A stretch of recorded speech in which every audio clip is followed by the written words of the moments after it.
பொறு நீ விசுவாசியா கூட ஹலோ, இருந்தா நம்ம ஹாட்டில் இப்போ போயிட்டு வைப்பேன் இருக்கோங்க. நீ வித்த காட்ட முடியாது நான் கொப்பனு கப்பேன் அடடா இவனாம் ஜகதம் எருமிகளாங்கானே சீரும் சிறப்பா முடியும் சம்பவ சீனு நீ தகராறு கொடுத்தா புள்ளைங்க அட்டாக் மோடு ஆனு எவனும் மறைக்க முடியாதே அதிருதா நெஞ்சு அதிரணும் மாமே பதறுதா உள்ள பதறணும்டா உதறுதா காலு உதறணும் மாமே வருவது அண்ணன் ஆண்டனிடா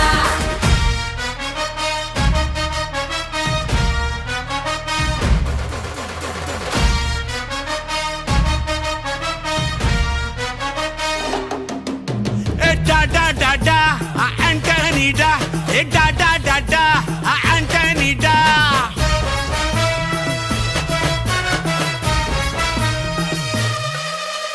நீ தெளிவா இருந்தா தெரியும் ரூட்டே